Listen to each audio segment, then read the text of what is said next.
Καλησπέρα σας, λέμε να αρχίσουμε. Πρέπει να ξεκινήσουμε.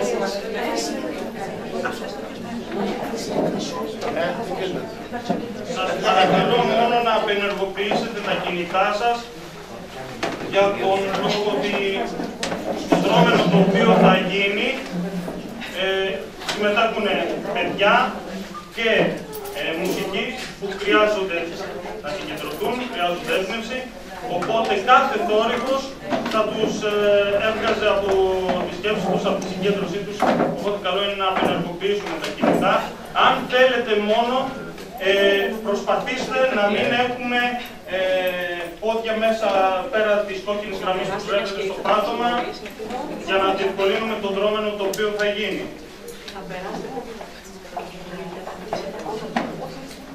Θα ήθελα ό,τι ακούσετε στο τέλος κάθε κομματιού, συνηθισμένοι ίσως από συναυλίες, μην παρασυρθείτε, μην χειροκροτήσετε. Είναι ένα ενιαίο έργο, οπότε ως τέτοιο θα το λάβετε και καλό είναι να μην διακοπεί από το χειροκρότημα. Αυτά είναι μόνο η εισαγωγή. Σας ευχαριστώ που βρίσκεστε εδώ πέρα, να σας καλησπερίσω, να σας ευχηθώ χρόνια σας πολλά. Ευχαριστώ που με τιμάτε όσοι ήρθατε και από μακριά με την παρουσία σας. Είμαστε εντάξει.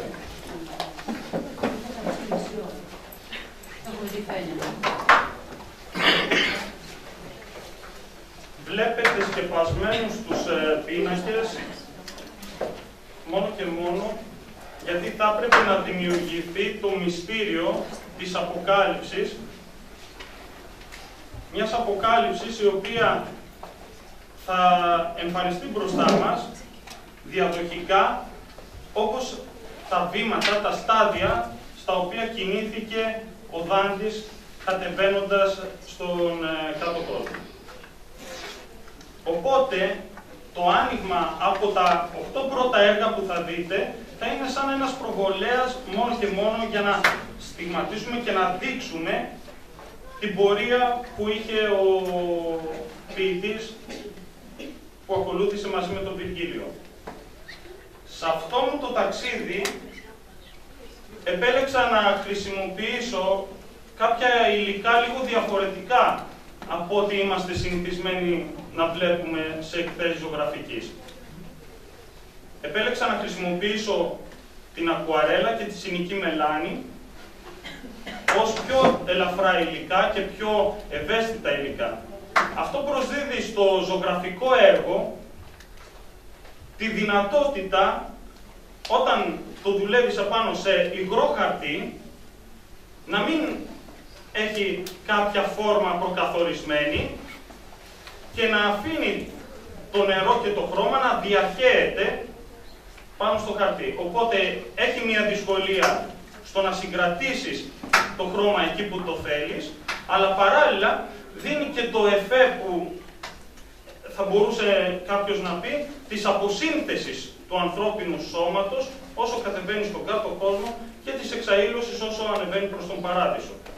Τα περισσότερα έργα που θα δείτε εδώ μέσα, τα 33, αφορούν την κόλαση. Ένα αφορά το καθαρτήριο και ένα ακόμα αφορά τον παράδεισο. Τέτοια μέρα ξεκίνησε και το ταξίδι του Δάντη, μάλλον Μεγάλη Παρασκευή, για τον κάτω κόσμο. Με οδηγό του Βυργίλιο κατεβαίνει και περιγράφει όλη την κατάσταση που βίωνε η Ιταλία εκείνη την χρονική περίοδο.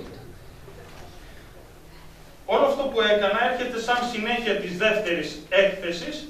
Η πρώτη μου ήταν με τίτλο «Αναζήτηση της ψυχής μέσα από το εφήμερο» και δεν θα μπορούσε να διαφέρει πάρα πολύ το δεύτερο θέμα που είναι η εξιστόρηση της Θείας Κωμωδίας από τον μεγάλο Ιταλό ποιητή. Οπότε έχει πάλι να κάνει με αφήγηση πλέον ενός ποιητή τις ψυχές που έβλεπε γύρω του. Περνάει τους πάντες από ένα κόσκινο. Σε αυτό το σημείο δεν θα σας κουράσω άλλο με το έργο μου, γιατί νομίζω ότι θα μιλήσει από μόνο. Έτσι κι αλλιώς υπάρχει το καταλογάκι που κάποιες ιδέες, κάποιοι στίχοι γίνονται ο οδηγός ο δικός σας για την ξενάγησή σας αυτή.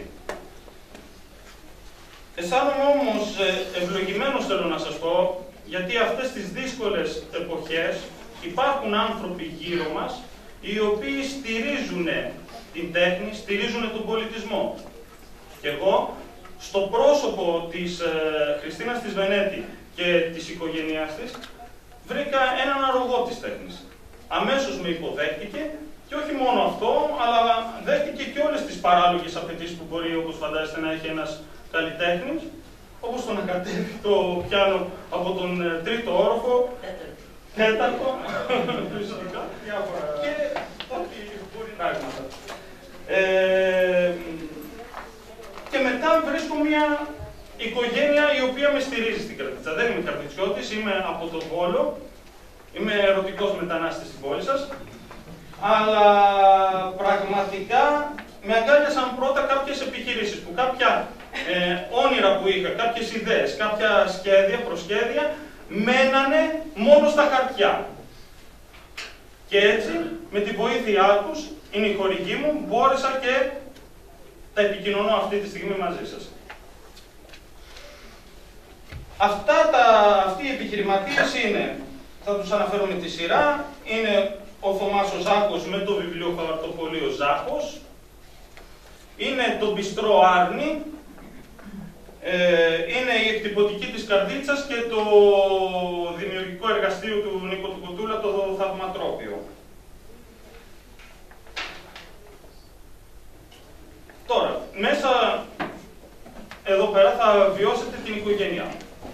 Θα δείτε όλους τους ανθρώπους οι οποίοι με έχουν αγκαλιάσει και δουλεύουν, εργάζονται αφιλοκερδώς, με όλη την δύναμη και το πάθος της ψυχής τους, για να μπορέσει να βγει όσο γίνεται πιο άρτιο αυτό που πέραν της ζωγραφικής έχω εγώ στο μυαλό μου. Και ξεκινάω από την κυρία Έλλη Παποπούλου, η οποία είναι η μουσικός που θα παίζει το βιολί. Η κυρία Έλλη Παποπούλου γεννήθηκε στο Αργυρόκαστρο της Αλβανίας, άρχισε να μαθαίνει βιολί σε ηλικία 6 ετών και αποφοίτησε παίρνοντας το δίπλωμά της με βαθμό άριστα και από το 1994 ζει στην Αγία Τριάδα της Καρδίτσας και εργάζεται ως καθηγήτρια βιολιού στο Πολυφωνικό Οδείο. Δεν είναι όμως μόνο αυτό. Είναι ότι μόνη της έβαλε σε δεύτερη μοίρα και την οικογένειά της και άλλες ενασχολήσεις που είχε και ασχολήθηκε με τις πρόβες που απαιτούνταν για την παρουσίαση. Εδώ θα ήθελα σε αυτό το σημείο να σας παρουσιάσω τον Νίκο τον Κοτούλα, ο οποίος έχει αναλάβει όλη μου την υποστήριξη και στο ίντερνετ και σε έντυπο υλικό. Είναι ο γραφίστας, ο οποίος δεν είναι απλά ένας γραφίστας, είναι ένας πατέρας για μένα, ο οποίος πολλές φορές κάθεται και συζητάει την ιδέα και έτσι αρχίζει και παίρνει σάρκα και οστά και είναι αυτός ο οποίος την επικοινωνεί μαζί σας. Το έργο του Νίκο έρχεται να συμπληρώσει το έργο του Βασίλη του Στάθη, ο οποίος βρίσκεται και κοντά μας, κινηματογραφώντας και θα ανεβάσει αύριο την όλη εκδήλωση στο ίντερνετ. Και έφτιαξε αυτό το σποτάκι, το video art, το οποίο βλέπατε πριν στον projector και θα το δείτε και αργότερα κατά το κλείσιμο. Το έχω για ευνόητους λόγους. Απενεργοποίηση τώρα. Ο Βασίλης παίζει με τις πιο ευαίσθητες κορδές μας και με τα βίντεο του σαν και αυτό μας βάζει σε μια συνθήκη η οποία μας βοηθάει να μπούμε καλύτερα στο κλίμα. Η οικογένειά μου θεωρώ και τη Χαρούλα την Κουκουβάνη. Είναι η αισθητικός, η μακιγιές με την οποία συνεργάζομαι και η αισθητική της Χαράς είναι πάρα πολύ φίνα. Έχει αισθητικό κριτήριο πολύ ανεπτυγμένο και πολύ οξυνμένο. Όπου υπάρχει παραφωνία του καταλαβαίνει αμέσως, θέλω να σας πω, και αμέσως με ειδοποιεί σαν καμπανάκι, σαν αλάρους. Η Χαρά όμως κάνει και εξαιρετική δουλειά. Πρώτη φορά συνεργαστήκαμε μαζί της σε παράσταση της σχολής χορού της Ξένιας Παπαθανασίου, Οπότε η Χαρούλα είναι η καλή νεράιδα η οποία μεταμορφώνει με το μαγικό της χέρι, με ένα βλέμμα, μπορεί να κάνει μια ματιά, ένα βλέμμα ξέχυλο από σαγίνη, 2 χείλη σε κατακόκκινα ροδοπέταλα που να έχει καθίσει επάνω της η νυχτερινή δροσιά και λάβουν στο φως της αυγής. Μαγέτη. Στη μέση δεσπόζει ως άλλη Βεατρίκη δική μου, η καθηγήτριά μου, η Μέρη Καρουκανίδου. Είναι η πνευματική μου οδηγός. Εγώ ως άλλος Δάντης ακολουθώ τη Μέρη Βυργίλιου μέσα στο πυκνό δάσος με τα διάφορα θηρία. Και υπάρχουν πολλά ανάμεσα. Η Μέρη είναι και ελπίζω να μου δίνει φώτιση ο Θεός να μην κάνω κάτι λάθος και χαλάσω αυτή την σχέση, ήταν πάντοτε δίπλα μου. Αψηφώντας πόνο, κούραση, είναι γλυκιά και μαλακή σαν μητρικό χάδι, αλλά και πικρή και καυστική όταν παρεκτρέπομαι και μπορεί να χαθώ κι εγώ στο σκοτεινό δάσος. Είναι εκείνες οι φωτεινές ακτίνες, όπως θα δείτε και στο έργο, του πλανήτη που περιγράφει ο Δάντης στην ανηφόρα του. Την ευχαριστώ για όλες τις θυσίες που έχει κάνει και ήμασταν μαζί και σε διάφορα ταξίδια, σε βραβεύσεις, πάντοτε με στήριζε. Η Άννα η Τριανταφύλου είναι, εάν όχι η πιο ευαίσθητη ψυχή, μια από τις πιο ευαίσθητες ψυχές αυτής της πόλης, και το πιστεύω αυτό, είναι σαν το άνθος του Λωτού που περιγράφει ο Δάντης και την τοποθετώ πάνω από τον Παράδεισο. Απόδειξε ότι μπορεί να τη δασεύει ένα τεράστιο όργανο, όπως είναι το κοντραμπάσο, και όχι μόνο, να ηγείται όμως και του ήχου του. Ενός ήχου τόσο αρχαίγωνου που ένα κορίτσι με λιτά μαλλιά το αγγίζει με τόση τρυφεράδα που ηχεί μαγικά μέσα στις ψυχές μας. Περνάω γρήγορα στην Ελένη Γιαννοπούλου, η οποία είναι κυριολεκτικά η οικογένειά μου. Ξέρετε, είναι εξαιρετική τύχη να κάθεσαι σε ένα οικογενειακό τραπέζι και ενώ πηγαίνουν και έρχονται διάφορες κουβέντες, ιδέες, προβλήματα, ένφια, διάφορα τρελά, με ένα βλέμμα με τον άλλον απέναντί σου μπορεί να επικοινωνήσεις τόσο βαθιά, τόσο ουσιαστικά, που να κάνεις αυτό το τραπέζι να μοιάζει με σύμφωνας, να αρχίσει να ξεκολλάει από τη γη και να αιωρείται. Έτσι είναι οι συζητήσεις μας με την Ελένη στο σπίτι. Η Ελένη με το πάθος της μουσικής της θυσιάζει τη μουσική του σύμπαντος και μας τη φέρνει μπροστά μας. Είναι η αρχιτέκτονας που οικοδομεί με τις νότες και τα μοτίβα των ήχων τον χώρο, ο οποίος μας φιλοξενεί μεταξύ μικρόκοσμου και μακρόκοσμου. Σε αυτό το σημείο θα ήταν παράληψη να μην ευχαριστήσω την Ξέγγινια Παπαθανασίου, που μου ζήτησε να συνεργαστούμε σε μια δική της παράσταση πέρυσι πρώτη φορά στο κινηματοθέατρο του Καπίτα. Γνώριζα την Ξένια σαν μια ιδιοκτήτρια σχολής χορού, της μόνης κλασικού μπαλέτου, φαντάζομαι, εδώ στην Καρδίτσα. Τουλάχιστον αυτή την αίσθηση έχω ότι αν κάποιος θέλει να ασχοληθεί σοβαρά με το μπαλέτο και το κλασικό χορό, εκεί πρέπει να πάει. Όταν λοιπόν ξεκίνησα να συνεργάζομαι μαζί της, μου έβαλε τα πλαίσια του σεναρίου, αλλά δεν μου έβαλε καλούπια, δεν μου έβαλε κανένα. Αυτό το εκτίμησα. Αυτό όμως που μου κάνει ξεχωριστή εντύπωση είναι η αίσθηση δικαίου που έχει και πόσο ξεκάθαρη και χωρίς να σου αφήνει περιθώρια είναι. Είναι ευλογία να δουλεύω μαζί της. Και τέλος, η πιο νέα της οικογένειάς μας είναι η Εύα Παπαδοπούλου, μαθήτρια της σχολής χορού της Ξένιας. Η Εύα είναι ένα εξαιρετικό ταλέντο στο μπαλέτο και δεν το διαπιστώσετε μόνοι σας, αλλά και με πάμπολες υποκριτικές ικανότητες όταν το θέμα της επιβάλλει. Δεν φοβάται να τσαλακώσει την πανέμορφη εικόνα της, και γιατί να φοβάται, άλλωστε έχει γερά θεμέλια για να το κάνει. Η Εύα τα έχει όλα ζωγραφισμένα στο πρόσωπό της, γι' αυτό μπορεί και μαγνητίζει το θεατή και καταφέρει να τον συγκινεί.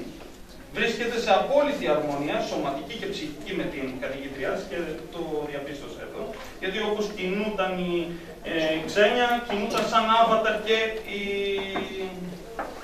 η Εύα. Χωρίς να υπάρχει αυτή η σχέση, δεν διαπίστωσε ούτε ένα λεπτό την σχέση δασκάλου και μαθητή. Αντίθετα, μαζί φτιάξαν όλες τις φιγούρες, ήταν οι συνεργάτες της. Τέλος, ευχαριστώ την Ηλιακτίδα που με φώτισε στο τελευταίο και πιο δύσκολο έργο μου, τον Παράδεισο. Την ευχαριστώ γιατί με την καθαρή και αγνή της ματιά μου έδειξε τον Παράδεισο και προσφέρθηκε να αποτυπώσει ένα μέρος Σας ευχαριστώ πάρα πολύ που είστε εδώ. Εύχομαι να τηρηθούν τα κινητά, να μείνουν κλειστά και να προσέχουμε λίγο τα πόδια μας να μην πιάνουν από την κόκκινη γραμμή. Σας ευχαριστώ πάρα πολύ. Και είναι η σειρά της κυρίας Μέρης Καλοχανίδου που θα αναλύσει το έργο του Δάντη, εν συντομία. Καλησπέρα σας πάρα πολλά. Ο Δανός μόνος του απέκτησε και αγωγή και παιδεία, μόνος του. Και είναι το παράδειγμα του μαθητή, τον οποίο έρχονται να έχουν όλοι οι δάσκαλοι. Εγώ εξ ονόματος αυτόν θέλω να τον ευχαριστήσω. Όχι για προσωπικά τα λόγια που τα λέτε συστηματικά. Αυτό μόνο. Εγώ θέλω να το συγχαρώ και όχι να το συγχαρώ, θέλω να χαίρομαι πρώτα μαζί του, γιατί ο Θεός του έδωσε ένα ξεχωριστό ταλέντο. Ξεκίνησε από το πουθενά, από πολύ μικρή ηλικία. Πήρε μέρος σε διαγωνισμούς τρελούς που ούτε τους φανταζόμασταν ποτέ. Δηλαδή πήρε πολύ μικρός βραβείο στην Ιαπωνία. Αυτά εσείς δεν τα ξέρετε.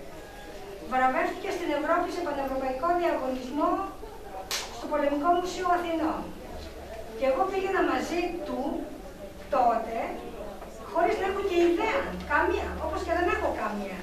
Έχω σπουδάσει κλασική φιλολογία στην Θεσσαλονίκη, αλλά όλη μου η ζωή είναι μελέτη και έρευνα και έχω αρχίσει να διαβάζω και να γράφω και να μου τζουρώνει και να κάνω από 2 χρονών.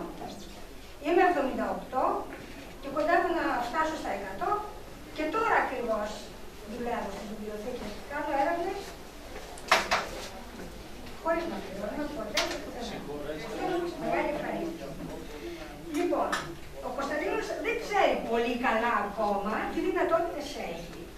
Από το έργο αυτό που γίνεται σήμερα, η παρουσία του, και καλύπτουμε 750 χρόνια από την γέννηση του Δάντη, που έπρεπε τουλάχιστον η Ευρώπη, αν όχι η Φίλιος, να δονείται από εκδηλώσεις, εμείς τολμήσαμε, τόλμησε ο Κωνσταντίνος, να το κάνει αυτό στην Καρδίτσα, μέσα σε πολύ σύντομο χρονικό διάστημα, να κάνει αυτά τα έργα, για τα οποία δεν είμαι και καθόλου ευχαριστημένος. Νομίζω και χθες το βράδυ το λέγαμε ότι έπρεπε να αρχίσει σήμερα πάλι και να κάνει την έκθεση μετά από λίγο καιρό. Εγώ έχω καταγωγή από το μισελικό λαό το μέρος της μητέρας μου. Είμαι της οικογένειας Σφαίτσου. Και διάφορα ονόματα εδώ που υπάρχουν, να μην τα αναφέρω γιατί είναι για τα βράδυ σήμερα, μπορώ να σας πω και 30 οικογένειες με τις οποίες έχω συγγένεια. Αλλά όμως είμαστε για τον Δάντη και να ξεκινήσουμε να μιλήσουμε κατά τμήματα πρώτα για την καταγωγή του Δάντη. Ο ίδιος δίνει πληροφορίες για την αριστοκρατική του καταγωγή και τη γέννησή του που την τοποθετεί το 1265 στον αστερισμό των διδήμων στη Φλωρεντία.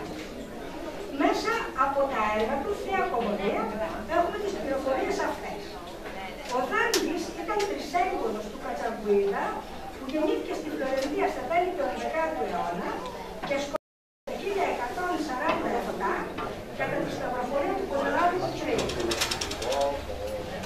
Αυτός πήρε γυναίκα από τη Φεράρα που την έλεγαν Αλιγκέρα και ένα από τα παιδιά που το ονόμασε Αλιγκέο και έγινε έτσι θεμελιωτής του γέννους των Αλιγκέρων.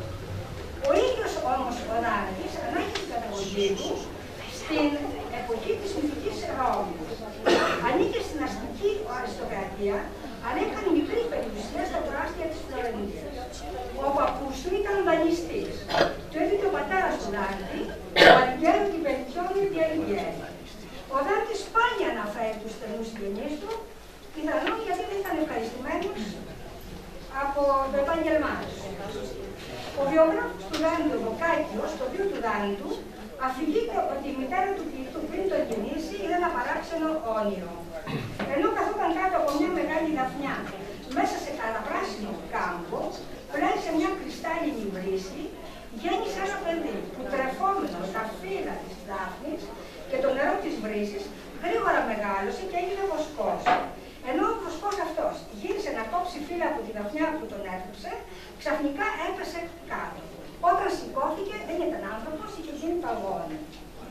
Σε λίγες μέρες, το Μάιο του 1265, η Μπέλα Αλιγκέρη, το Γιάννο Σαλβάτη γέννησε στη Φλωρεντία τον μέλλοντα όμηρο της Γαλλίας. Το βαπτιστικό του όνομα ήταν Ντουράντε, το κατοικικό Ντάντε και εξελληνισμένο Δάντης. Ο πατέρας του πέθανε το 1274, όταν ο Δάντης ήταν μόνο 9 χρονών. Ευτυχώς όμως άφησε κτηματική περιουσία που αρκούσε ώστε η μητέρα Μπέλα να δώσει στο παιδί της όσο καλύτερη ανατροφή και μόρφωση μπορούσε. Αυτό όμως το παιδί από μικρό δεν ήθελε τα συνηθισμένα για την ηλικία του παιχνίδια και καταγινόταν επιμελώς με τα αιγύπτια μαθήματα, τη ζωγραφική, την μουσική και την οπεραστική. Οι πρώιμες σπουδές του Δάντη στη γραμματική και την ιστορική τον έφεραν πολύ νωρίς σε επαφή με τους Λατίνους συγγραφείς, ενώ το πνευματικό περιβάλλον της Φλωρεντίας του καλλιέργησε από τα πρώτα νεανικά του χρόνια τη φυσική του κλίση προς την κρίση. Για τον Δάντη, δύο ήταν οι δάσκαλοι του που στέκονταν πάνω από όλους. Ο Μπρουνέτο Λατίνη, ο οποίος του δίδαξε φιλολογία και φιλοσοφία και τον άσκησε περιτογράφην την λατωμένη γλώσσα του, και ο Γκουίντο Καβαλκάντι, με τον οποίο δημιούργησε σχολή ποιητική που διαπληνόταν για την ιδιωτικότητα του ύφους και την ψυχοπάθειά της. Η πατρική φιγούρα του Μπρουνέτο του έμαθε πώς ο άνθρωπος γίνεται αιώνιος, πώς δηλαδή αφήνει με το έργο του ένα ανεξάλληπτο ύπνο στον κόσμο. Η ποίηση του Δάντη απέκτησε αργότερα ένα ιδιαίτερο προσωπικό ύφος και δημιούργησε μια δική του τεχνοτροπία, ακολουθώντας τον Γκουίντο Μπουιντιτσέλη, τον δάσκαλο των δασκάλων του. Όμως, τους πρώτους πενθήρες της ποίησεως τους διήγερε στο Δάντη η Βεατρίνα, ο έρωτας. Όταν ήταν ακόμη 9 χρονών, είδε την κόρη του Χρήσου Άρχοντα Πόρτο Πορτινάρη, ένα χρόνο μικρότερη της. Την ξαναείδε 18 χρονών. Φλογερός έρωτας τον συνεπήρε και άρχισε να ερμηνεύει με στίχους την πειρά των συλλογισμών του, την Βεατρίκη, κυρίως το σύγγραμμά του Νέα Ζωή. Το 1290, σύζυγος πλέον του μεγάλου τραπεζίτου Σιμώνε Ντεϊμπάρντι, πέθανε η Βεατρίκη σε ηλικία 24 ετών, αφήνοντας βαθιά και γλυκιά ανάμνηση στη ψυχή του Δάντη για όλη του τη ζωή. Για παρηγοριά του τότε επιδόθηκε τις σπουδές της φιλοσοφίας και επισκέφθηκε τα πανεπιστήμια της Πάδουας και της Μπολόνια. Άρχισε για τον Δάντη μια περίοδος εντατικής μελέτης. Πάσχιζε να γαληνεύσει την ψυχή του, πότε με δράση καλλιτεχνική, πότε πολιτική, και άλλοτε με την ποίηση και την ζωγραφία. Επιδίδεται λοιπόν σε ευρύτερες μελέτες που αφορούν πάντα το επιστημόν, δηλαδή κάθε γνώση και επιστήμη. Κυρίως όμως μελέτες φιλοσοφικές και θεωρητικές που καθιστούν βαθύ γνώστη όχι μόνο των ελευθέρων τεχνών γενικώς, αλλά του βάθους και του πλάτους ολόκληρης της μεσαιωνικής επιστήμης, που αφετηρία της είναι η αρχαία ελληνική και ρωμαϊκή γραμματολογία. Και χαρακτηρίστηκε ο Δάντης ως εμπορηθής θεολόγος, βαθύς φιλόσοφος, έμπειρος φυσικοχημικός, εγκρατής νομικός, πολιτιολόγος κλπ. Η επιστήμη αυτή εγκατασπείρεται και καλλιεργείται στη συνέχεια σε όλα τα έργα του Δάντη και προπάντων στην Κομμωδία, την οποία ο Βοκάκιος επωνόμασε ευθεία, λόγω των εκ των προτέρων δυνατών ερμηνειών που καθιστούν τη σύλληψη και κατανόηση των νοημάτων του δυσκολότατη σε τόσο μεγάλο βαθμό, ώστε κατέστη αναγκαίο να διαμορφωθεί ειδικός επιστημονικός κλάδος, η δαντολογία. Το έργο του Δάντη χρειάζεται πολλαπλή ερμηνεία, κατά γράμμα, ουσία ή αλληγορική. Ο Δάντης δεν είναι απληστήραστος, δυσπρόσιτος. Όπως έχει γράψει ο Ουγκό, έρχεται κάποτε η σφίγγα να κουπίσει το τραπέζι εκεί όπου ο Δάντης γράφει. Ο Δάντης κατέκτησε τη δημοτική ιταλική γλώσσα και απέκτησε γλωσσοπλαστική ικανότητα, ώστε να δημιουργήσει δικό του νέο ποιητικό ύφος στη νέα τέχνη. Όποιος όμως δεν κατέχει εις βάθος το πλάνο στην ιταλική γλώσσα, στην ιστορική της συνέχεια, όπως εμείς, αρκείται μόνο κατά το δυνατόν προσέγγιση μέσα από διάφορες μεταφράσεις με όλες τις παράπλευρες δυσκολίες. Σημαντικότερη απώλεια θεωρώ επίσης την ακουστική ερμήνευση του έργου. Εδώ αξίζει να σημειώσουμε ότι η βιβλιογραφία είναι τεράστια ανά τους αιώνες σήμερα και πάρα πολύ δύσκολη η επιλογή των στοιχείων τόσο σύντομη παρουσίαση όπως η σημερινή. 31 έτους, το 1296, πατρεύτηκε τη γέμα του Μεσσέρ Μανέτο από την ελληνική οικογένεια των Ντονάρη. Η γυναίκα του δεν την αναφέρει πουθενά. Ξέρουμε μόνο πως όταν ο ποιητής για λόγους πολιτικούς έτρωγε το πικρό ψωμί της εξορίας, η γέμα έμεινε με τα 4 παιδιά της, Πέτρο, Ιάκωβο, Αντωνία και Λεατρίκη στη Φλωρεντία, περνώντας μεγάλη φτώχεια, μόλις αποζώσε της πατρόας περιουσίας, την οποία κατόρθωσε να σώσει εκ της διαρπαγής. Πέθανε το 1353. Η κούρη του Λάγκη Λεατρίκη, που πήρε το όνομα της κυράς των λογισμών του, έγινε αργότερα μοναχή. Εμπλοκή του Δάντη στα πολιτικά. Ο Δάντης, νέος ακόμη, καταπιάστηκε γράφοντας στίχους, έχοντας μεγάλο δάσκαλο και πρότυπο το Βυργίλιο. Αγαπούσε όμως και τα αξιώματα και την κοινωνική δράση. Και έτσι στα 20 χρόνια του γράφτηκε στη συντεχνία των ιατρών και των φαρμακοποιών. Για να μετέχει κανείς στη διοίκηση του κοινών, έπρεπε να έχει σαν βασική ενασχόληση κάποιο επάγγελμα. Και αυτό διάλεξε αυτό. Σε ηλικία λοιπόν 35 ετών, ο Δάντης μόλις απέκτησε την παραδεινόμου απαιτουμένη ηλικία για δημόσια αξιώματα, εξελέγει μέλος του 12μελού Συμβουλίου της Πόλεως, των λεγόμενων Απριόρι. Ευθύνες όπως έδες και εξαίρεση επιδρομές Ισπανών, Γάλλων και Γερμανών στην Ιταλία, μάστιζαν τη χώρα. Δυο μεγάλα κόμματα γεννήθηκαν από την πάλη της Τοπικής Εκκλησίας προς την Κοσμική, οι Γουέλφοι, ο παδί του Πάπα, και οι Γιβελίνοι, ο παδί του Αυτοκράτορ της Γερμανίας. Αλλά τα κόμματα αυτά εξυπηρετούσαν συχνά ίδια πάθη και σκοπούς. Στη Φλωρεντία τα κόμματα αυτά είχαν γεννηθεί ήδη από το 1246, από τότε που ο Φρυδερίκος δεύτερος, Αυτοκράτορας της Γερμανίας, αναμειχθήκε στα πράγματα της Ιταλίας. Οι Γουέλφοι όμως, αν και έπαιρναν το μέρος του Πάπα, δεν τον αγαπούσαν όσο μισούσαν τους Γιβελίνους, που ήθελαν να φέρουν αυτοκράτορα ξένο να βάλει τάξη στην αναρχούμενη Ιταλία. Πολεμούσαν μόνοι τους την ψυχή για την ελευθερία. Γι' αυτό οι Γουέλφοι της Φλωρεντίας πολεμούσαν και τον ίδιο τον Πάπα, παρότι ήταν παπητή, κάθε φορά που προσπάθησε να του στερήσει τις κοινωνικές τους ελευθερίες. Από τα 1289 ο Δάντης πολέμησε και αυτός εναντίον των Γιβελίνων και το 1292 οι Γουέλφοι έριξαν οριστικά τους οικογένειους από τα δημόσια αξιώματα και ανέβηκαν αυτοί στην εξουσία. Μόλις όμως έλειψε ο κοινός εχθρός, οι Γουέλφοι, ο παδί του Πάπα, άρχισαν μεταξύ τους τις παγωβάρες και χωρίστηκαν σε δύο μερίδες. Στους μαύρους που υποστήριζαν πως δεν χρειάζεται ο λαός πολλά προνόμια, ώστε να εξουθενωθούν οι άπειρες. Και στους άσπρους, τους καθαρούς δημοκρατικούς. Φυσικά, ο ποιητής πήγε με τους άσπρους. Οι μαύροι, όσο νίκησαν και έδειξαν αμέσως τους αρχηγούς των άσπρων, ο Δάντης, ευρισκόμενος στη Ρώμη, κατηγορήθηκε επί δωροδοκία, καταδικάστηκε σε χρηματικό πρόστιμο 5.000 φιωρίνων, ποσό ακατόρθωτο να το πληρώσει τότε, μέσα σε καταπληκτική προθεσμία 3 ημερών. Επειδή η διορία πέρασε, πάρθηκε η οριστική καταδίκη. Η περιουσία του δημεύτηκε, καταδικάστηκε σε διετή υπερορία εκτός των όρων της Φλωρεντίας για 2 χρόνια.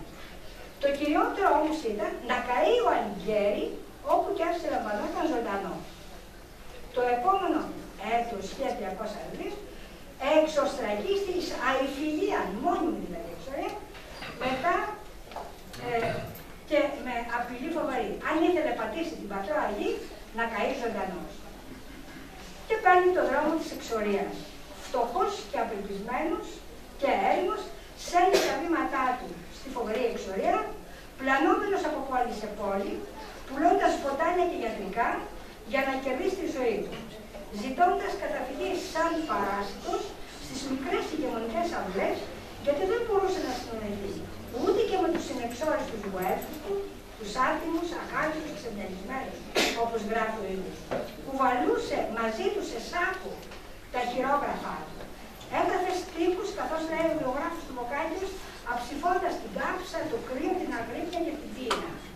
Εκεί στην εξορία συλλαμβάνει και αρχίζει να συνθέτει την κομμωδία. Η ποίηση ήταν γείτονα και το κλειδί που ήλπιζε ότι το άνοιγε τις πόρτες της Φλωρεντίας. Μια μέρα, έτσι παρηγορδόταν, θα νιώσουν οι συμπατριώτες του ταξίδου και θα τον καλέσουν. Και στην εκκλησία του Αιγιάννη θα βάλουν στα ψαρά μαλλιά του στεφάνι της Δάπη. Αλλά άδικα περίμενε. Το 1315 δόθηκε αμνηστία σε όλους τους εξορίστους με όρους ταπεινωτικούς.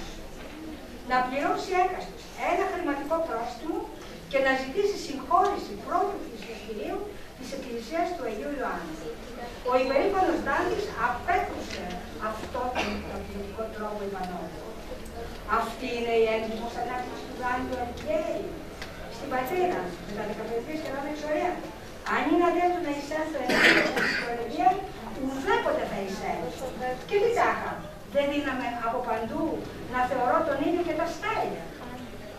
Το 1317, μετά από πολλά ανεβοκατεβάσματα σε ξένες σκάλες, καταφέρθηκε στη Ραβένα, τον τελευταίο σταθμό του θλιβερού επίγειου ταξιδιού.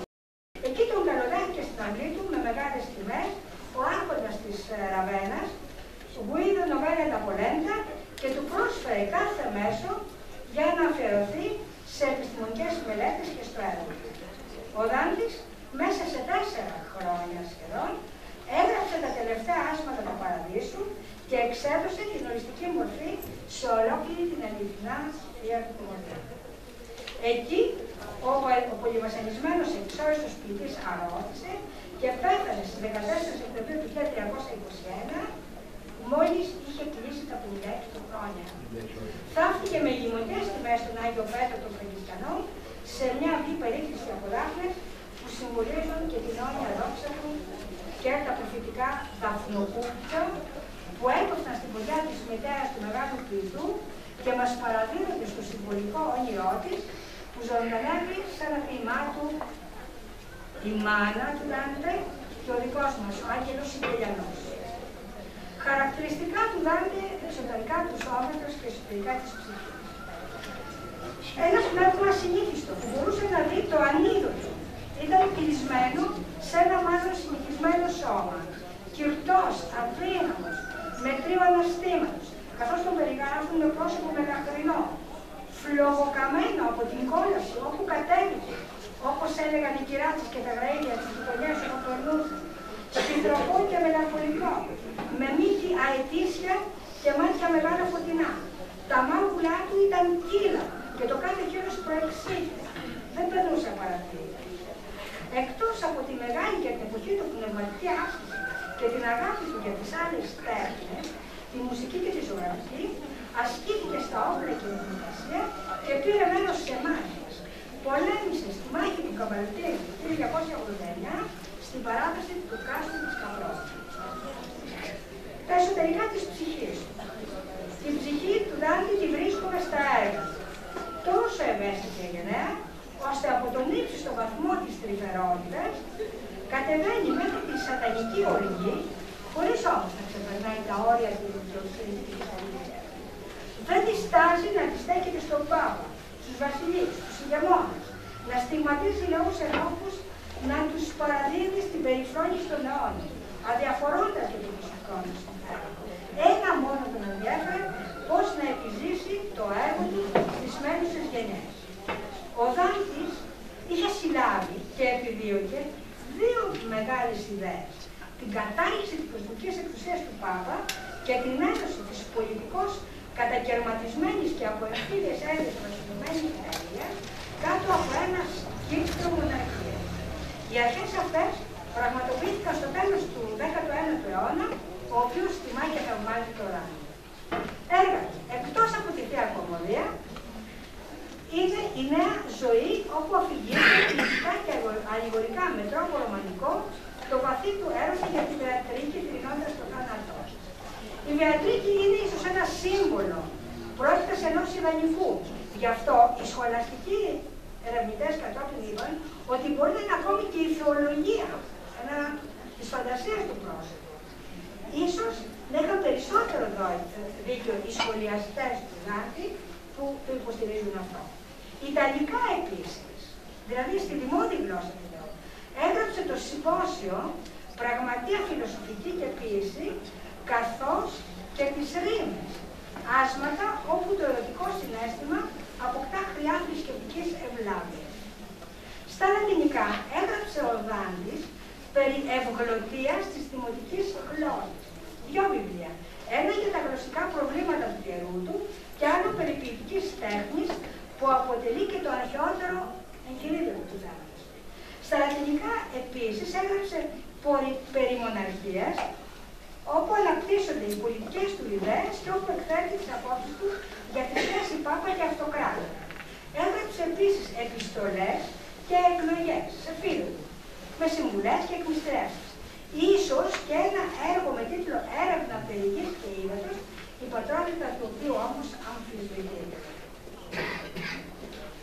Τη γλώσσα. Η περιπλάνηση του Δάντη ανά τις μικρές ηγεμονίες της Ιταλίας συντέλεσαν πολύ στο να φωτίσει και να δυναμώσει την Ιταλική του συνείδηση, την Ιταλική του πίστη. Η εξορία τον εξώθησε να γνωρίσει μορφολογικά τη γεωγραφία της χώρας του, τα είδη, τα έθιμα, την ιστορία, τις κοινωνικές διαμορφώσεις, τις πολιτικές ανησυχίες και την ψυχική αγωνία του λαού της. Και ακόμη περισσότερο να γνωρίσει, να σπουδάσει, να αφομοιώσει τη ζωντανή γλώσσα του ιταλικού λαού που ξεβλάστερε όπως τη μιλούσαν οι γυναίκες και τα παιδιά, σαν ανοιξιάτικο λουλούδι. Γιατί η γλώσσα του λαού, η ιταλική, είναι φυσική, ενώ τα λατινικά τεχνητή. Είναι σαν να μιλούσαν οι σύγχρονοι Ιταλοί τη γλώσσα του Βιργιλίου και σαν να μιλούσαν οι Έλληνες τη γλώσσα του Πλάτωνα. Ο Βιργίλιος έμαθε στο Δάντη με τη μελέτη του έργου του και κυρίως της Ενιάδας του να κατακτήσει τη δική του δημοτική Ιταλική γλώσσα, που είναι αμάλγαμα όλων των διαλέκτων της Ιταλικής και Ξωνήσου, ακόμη και των νοτιών της Μεγάλης Ελλάδας, Μάνια Κρέτια, από τον αρχαίο δεύτερο ελληνικό απικισμό. Παρότι ως λέγουν ο Δάντης ήταν ελληνοτραφής, δεν ήξερε όμως ελληνικά. Την ανεκτήμητη κληρονομιά του Ρωμαλαίου λογοπλάστη αξιοποίησαν κατόπιν οι πολύ γνωστοί συγγραφείς Μποκάτιος, Πετράκης, Αριός, Κοτάστα και άλλοι. Η λαϊκή γλώσσα κυριάρχησε και τούτο όρκο σε βαθύτερα το έδαφος για τους σπόρους της αναγέννησης. Ο Δάντης βρέθηκε με δυο κλειδιά στα χέρια. Με το ένα κλείδωσε πίσω του την πύλη του Μεσαίωνα, με το άλλο άνοιξε μπροστά του την πύλη της αναγεννήσεως. Η εξέλιξη επιβεβαίωσε την κοσμοϊστερική προσφορά του και η ιστορία την επικύρωσε.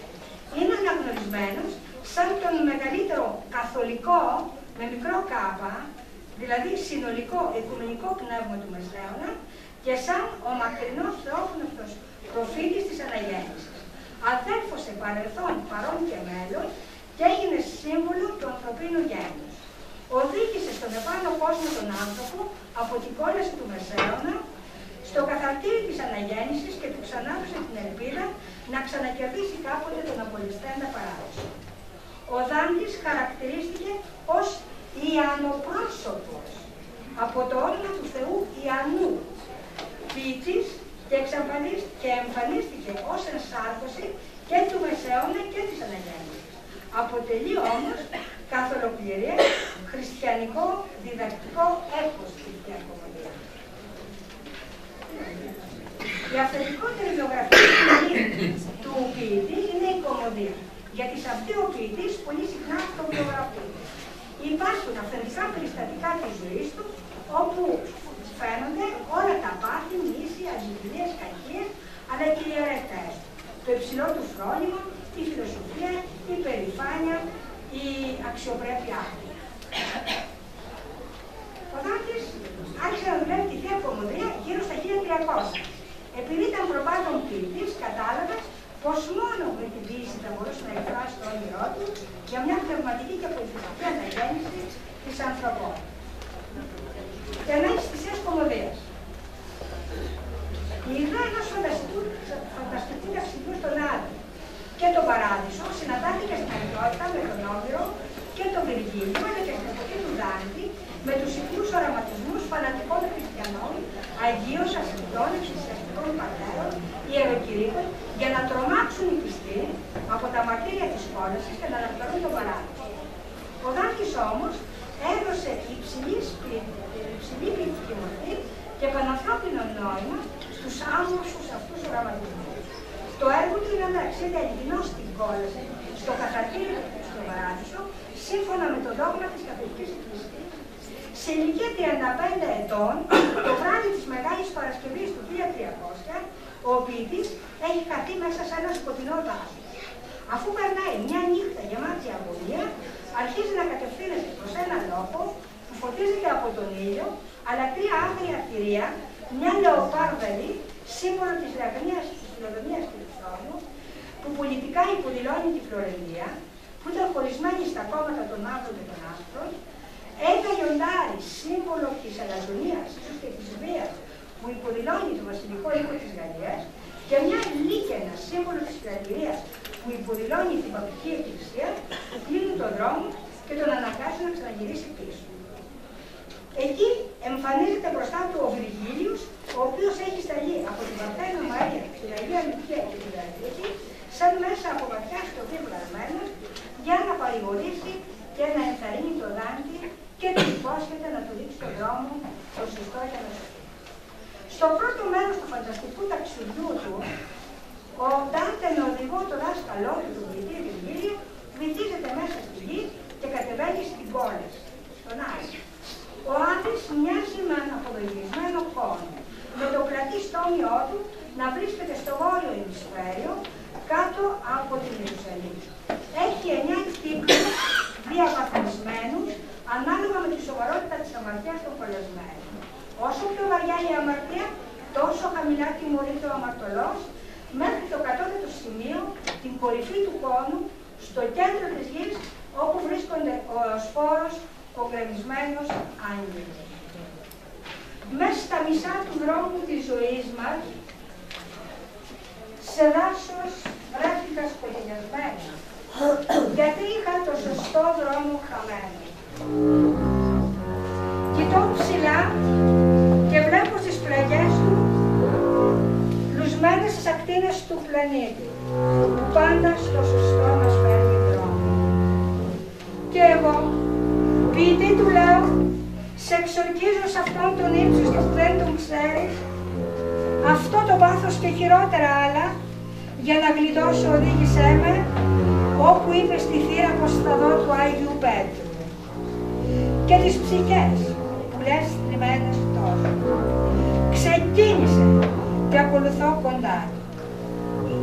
Ω μουσες νου τρανέ παρασταθείτε. Ω μουσες νου τρανέ παρασταθείτε. Κι ο πνεύμα αδρά που χάραξες ότι είδα, εδώ την αρχοντιά σου θα τη δείξεις.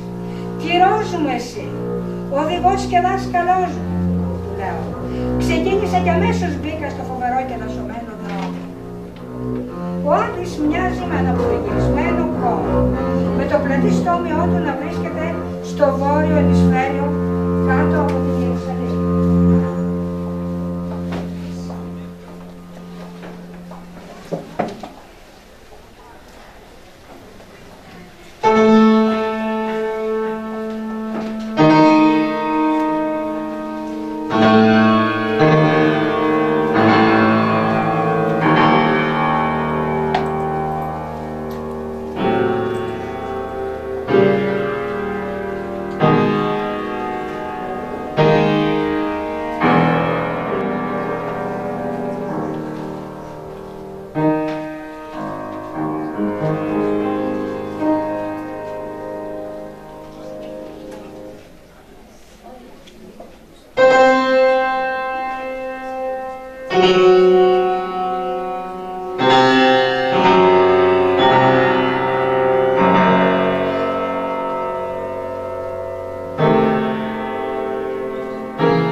κάτω νότου λοιπόν, και σε πρώτη φάση ο Βυργίλιος με τον Άντι, αφού περάσουν την πόρτα της κόλασης, με τη φοβερή επιγραφή βρίσκονται στην Αντικόλαση, όπου στροβιλίζονται αένα όσοι δεν έκαναν τίποτε στις γρήγορες, ούτε καλό ούτε κακό. Μετά κατεβαίνουν από κύκλο σε κύκλο και τους 9 κύκλους της παράστασης με τα διάφορα αμαρτήματα. Στον πρώτο κύκλο βρίσκονται άνθρωποι ενάρετοι, αβάπτιστοι, που όμως έχουν άσχημες στιγμές να δουν το Θεό.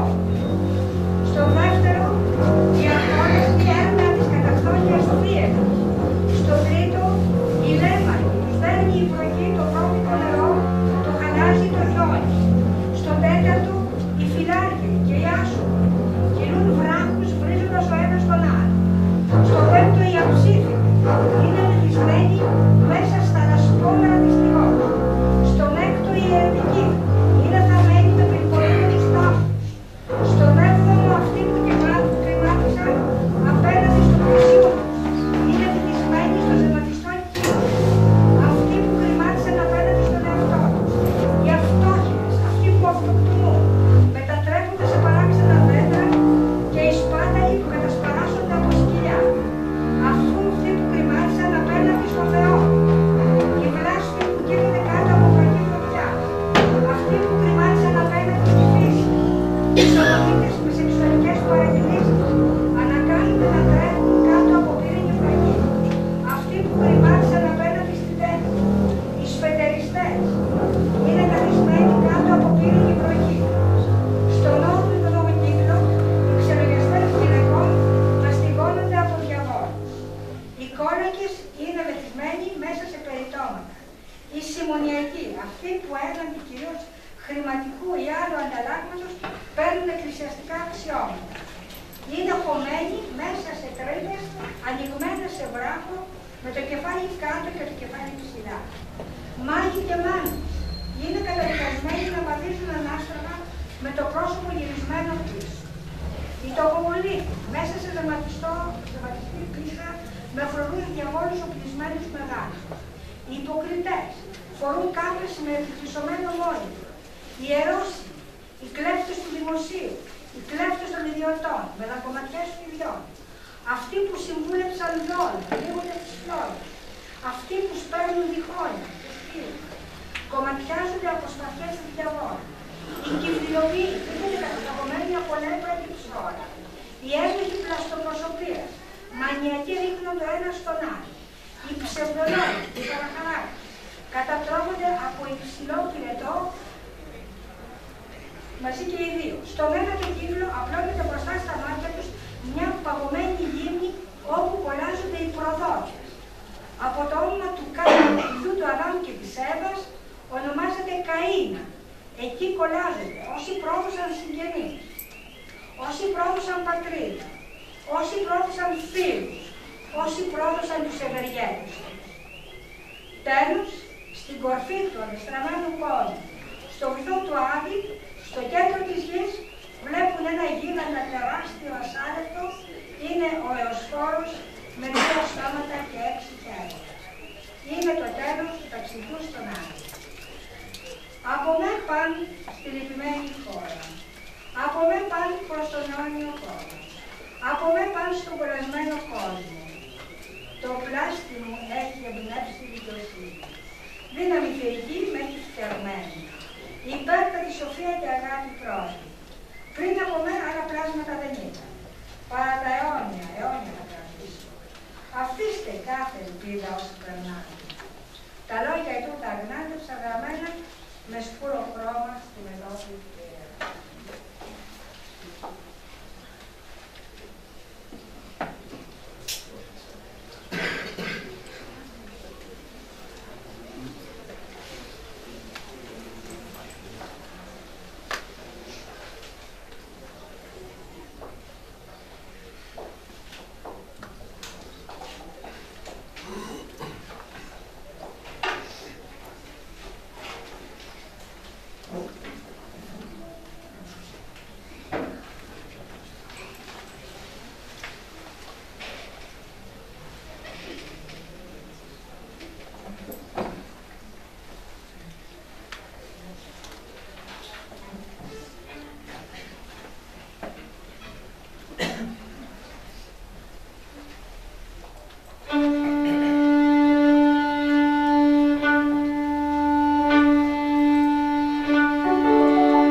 μαγωνικό, το καθαρτήριο.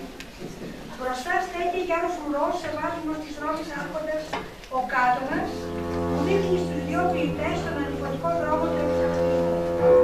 Πρώτα φτάνουν στο αντικαθαρτήριο, όπου βρίσκονται όσοι περιμένουν την τελευταία στιγμή της ζωής τους για να μετανοήσουν. Βρίσκονται εδώ ορισμένο καιρό και έπειτα θα τους επιτραπεί η ανάβαση και ο εξαγνισμός. Στο κατόφλι του καθαρτηρίου στέκει φρουρός άγγελος, ο οποίος χαράζει στο μέτωπο του Δάντη 7α, τα 7 θανάσιμα αμαρτήματα. Ανοίγει την πύλη και οι δυο ποιητές εισέρχονται στο καθαρτήριο. Αυτό αποτελείται από 7 κύκλους. Στον πρώτο, οι αλαζόνες εξανικνίζονται φορτωμένοι ασήκωτες πέτρες. Στο δεύτερο, οι φθονεροί έχοντας κλεισμένα τα βλέφαρα με σιδερένια κλωστή. Στο τρίτο, οι οργίλοι πνίγονται τυλιγμένοι σε πυκνό σύννεφο καπνού. Στο τέταρτο, οι ράφινοι, οι νοθροί, οι τεπέλιδες τρέχουν ακατάπαυστα. Στο πέμπτο, οι φιλάργυροι, οι άσωποι, οι σπάτεροι, δεμένοι και ξαπλωμένοι απίστομα χάμου. Στον έκτο, οι λέμαργοι, οι φαγάδες, σκελεθρωμένοι από την πείνα και τη δίψα. Στον έβδομο, οι ακόλαστοι, οι φιλίδωνοι, καίγονται μέσα στις φλόγες.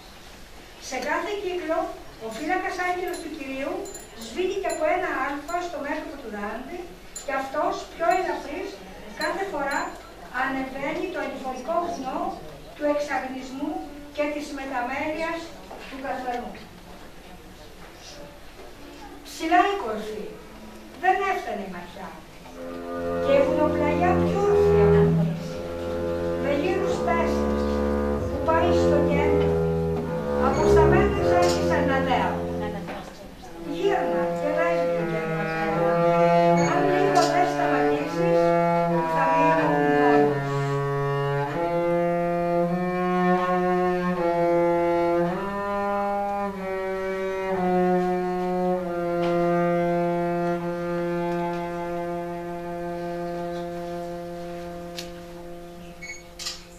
Οι δυο ποιητές Βυργίλιος και Δάντης, εγκαταλείποντας τον 7ο κύκλο του καταρτηρίου, φτάνουν στον επίγειο παράδεισο, όπου ο Βυργίλιος εξαφανίζεται, ενώ μια όμορφη κυρά, η Ματίλτα, καλοδέχεται το Δάφτη και τον βυθίζει στον ποταμό της Λύθης για να λησμονήσει όλα του τα κρίματα. Και μετά στον ποταμό της Μνημοσύνης, της Καλομνήμης, για να γεμίσει τη μνήμη του με ενάρετες μνήμες. Ξαφνικά παρουσιάζεται θριαμβευτικά με αστραφτερή ομορφιά η Βεατρίκη, η οποία θα οδηγήσει τον ποιητή εξαγνισμένο πια με αστραπιαίο ανηφόρισμα στους ουρανούς, πανέτοιμο και αγνό να ανέβει στα άστρα.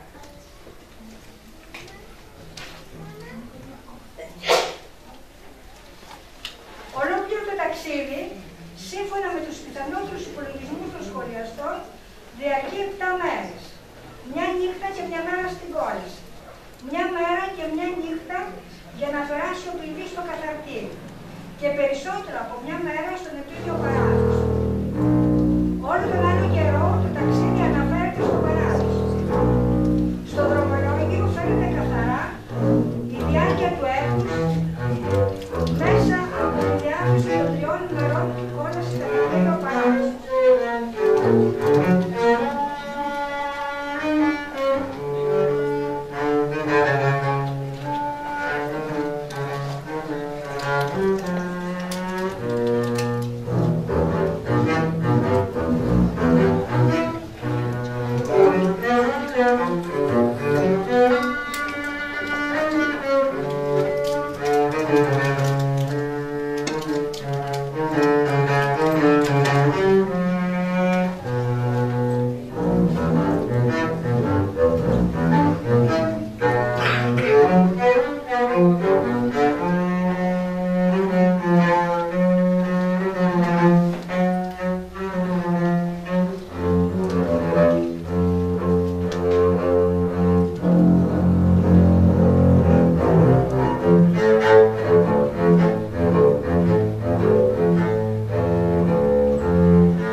ανεβαίνει με τη βοήθεια της Βεατρίκης στους 9 ουρανούς, που περιστρέφονται γύρω από την ασάρευτη γη κατά το σύστημα του Πτολεμαίου. Πάνω σε αυτούς βρίσκεται ο έτερος ουρανός, ο θρόνος του Θεού, ακίνητος με σχήμα ρόδου. Εκεί βρίσκονται όλες οι λυτρωμένες ψυχές και τα 9 τάγματα των αγγέλων. Στον πρώτο ουρανό της σελήνης βρίσκονται οι ψυχές που δεν ολοκλήρωσαν το τάγμα του στο Θεό. Στο δεύτερο του Ερμή, όσες ψυχές έκαναν καλές και μεγάλες πράξεις από φιλοδοξία. Στο τρίτο της Αφροδίτης, όσες ψυχές αγάπησαν. Στον τέταρτο του Ήλιου, οι ψυχές των χριστιανών θεολόγων και φιλοσόφων. Στον πέμπτο του Άρη, οι ψυχές των πολεμιστών που υπεράσπισαν τη θρησκεία. Στον έκτο του Δία, οι ψυχές των ευλογών και δικαίων ηγεμών. Στον έβδομο του Χρόνου, οι ψυχές των δραματιστών που αφιέρωσαν τη ζωή τους στη θεωρία του Θεού. Στον 8ο τον έναστρο, όσες ψυχές θριάμβευσαν στη ζωή τους. Στον 9ο, τον πρώτο κινητό, τα τάγματα των αγγέλων. Και υπεράνω όλων, εκεί όπου συγκλίνει ολόκληρο το σύμπαν, ο Θεός. Ο Δάντης ανεβαίνει σαν αστραπή από ουρανό σε ουρανό, ακολουθώντας τη Βεατρίκη. Όταν φτάσουν στον έμπειρο ουρανό, η Βεατρίκη παίρνει τη θέση της στο αιώνιο ρόδο και παραδίνει τον Δάντη στον Άγιο Βερνάδο. Αυτός προσέρχεται στην Παναγία και την παρακαλεί να πάρει την προστασία της στο Δάντη. Ο ποιητής πέφτει σε έκσταση, βυθισμένος στην ανατέλεση του μυστηρίου της Αγίας Τριάδας και στη λάμψη αστραπής, φωτίζεται ο νους του και νιώθει με ποιο τρόπο έχει συντεριαστεί η Θεία με την ανθρώπινη φύση. Ακριβώς πάνω σε αυτόν τον εκστασιασμό τελειώνει και το όραμα του Δάντη. Μητέρα αϊπάρθενη, του γιού σου πόλη, πιο ταπεινή και πάνω από το πλάσμα, στο θέλημά σου το αιώνιο στέρες τόκε, αυτή είσαι εσύ, που λάμπριδες με ευγένεια το ανθρώπινο, το φυσικό και δέχτη δικό σου πλάσμα, ο πλάστης σου εγίνει. Τις προσευχές μου επιβαρών ακούς. Γι' αυτό, απ' την ανθρωπιά του όλα τα νέφη, στη δύναμη σου σκόρπιζε του έτσι, ώστε την ύψιστη χαρά να δει η ανθρωπιά του. Και ακόμα ρίγησα που αυτό που θέλει σου είναι μπορετό, συντήρησε του τη σκέψη αρνή, μετά από τόσα μέσα που είμαι. Η χάρη σου τα πάθη να συνεχίσει.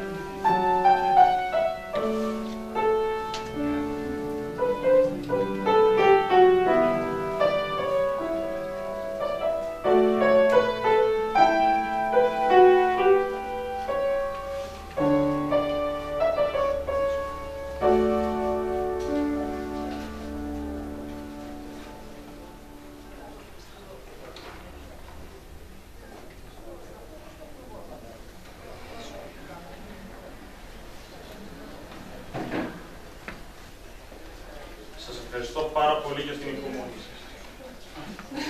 Συγγνώμη. Κάποιος έχει άγχος σήμερα.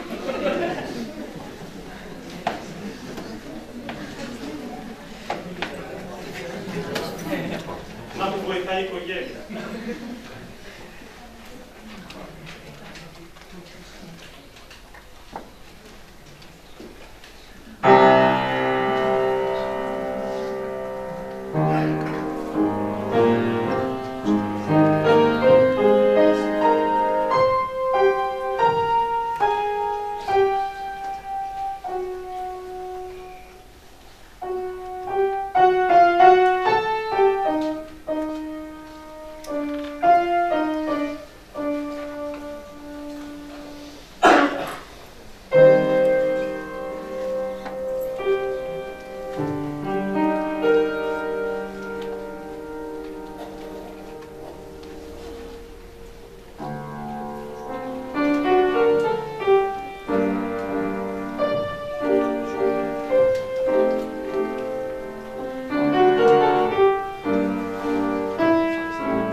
πήρε και το δίπλωμά της με βαθμό άριστα πανψηφί και το δεύτερο βραβείο. Έχει συμμετάσχει σε πανελλήνιους και διεθνείς διαγωνισμούς πιάνους, τους οποίους απέσπασε βραβεία και τιμητικές διακρίσεις. Είναι επίσης απόφοιτος του τμήματος Θεολογίας του Εθνικού Καποδιστριακού Πανεπιστημίου Αθηνών. Ζει στην Καρδίτσα από το 2009 και εργάζεται ως καθηγήτρια πιάνου στο Πολυφωνικό Οδείο. Και αυτή όχι. Η Άννα Τριανταφύλου στο η Άννα Τριανταφύλου ξεκίνησε να μαθαίνει κοντραμπάσο στο Δημοτικό Οδείο Ιωαννίνων το 1994, όπου σπούδαζε αρχαιολογία. Από το 1996 συνέχισε στο Οδείο Μαρία Κάλλας και στο Οδείο Αθηνών, όπου παράλληλα με τη ψήφιση στην τάξη της Ανωτέρας, άρχισε να συνεργάζεται με συμφωνικές ορχήστρες, όπως η Ορχήστρα των Χρωμάτων. Το 2002 έδωσε ακρόαση στο Guildhall School of Music and Drama του Λονδίνου, όπου έγινε δεκτή στην τάξη κοντραμπάσου του Thomas Martin, πραγματοποιώντας μεταπτυχιακές σπουδές με τον τίτλο Orchestral Training. Από το 2006 βρίσκεται στην Ελλάδα και συνεργάζεται με πολιτιστικούς φορείς με άξονα το κλασικό ρεπερτόριο. Και η Εύα Παπαδοπούλου, η μπαλαρίνα μας, είναι μαθήτρια της Β' τάξης του πρώτου Γενικού Λυκείου Καρδίτσας, ασχολείται με το κλασικό χορό από 13 χρόνια και 9 χρόνια με το πιάνο. Συμμετέχει σε όλα τα μουσικοχορευτικά δρόμενα της Σχολής Χορού Ξένιας. Σας ευχαριστώ. Ένα κλείσιμο από την αποτίμηση του έργου του Δάντη. Το να βρεθούμε κι εμείς σήμερα. Η εκπαίδευση στοιχεία, όπως πίστευε ο Δάντης, κερδίζεται με την καλλιέργεια των ηθικών και πνευματικών αρετών. Η επουρά είναι ευτυχία με μια ζωή που να διέρχεται από τις εξαιρετικές αρχές της πίστης, της ελπίδας και της αγάπης. Η βαθμιά απελευθέρωση του Δάντη από τη σκλαβιά του Παύλου αντικατοπτρίζεται σε κάθε του κρίση για τους ανθρώπους και τα πράγματα, για τα πάθη και τις σωροπές της βασανισμένης ανθρωπότητας. Η ηθική αντιγορία είναι φανερή.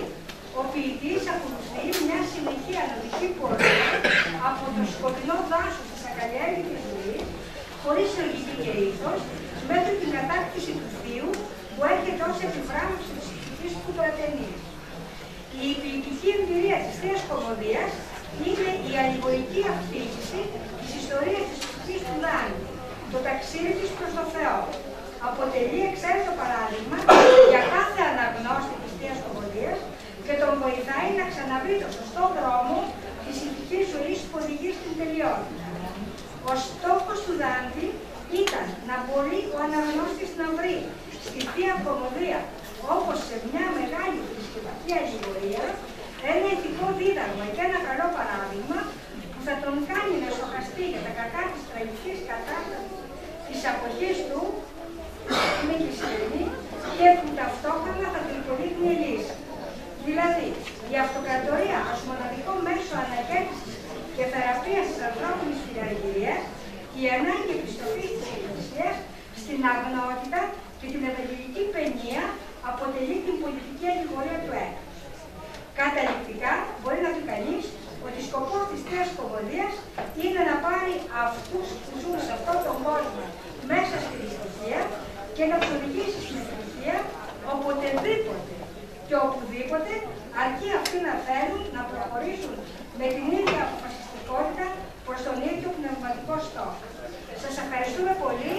Καλή και παντοτινή Ανάσταση.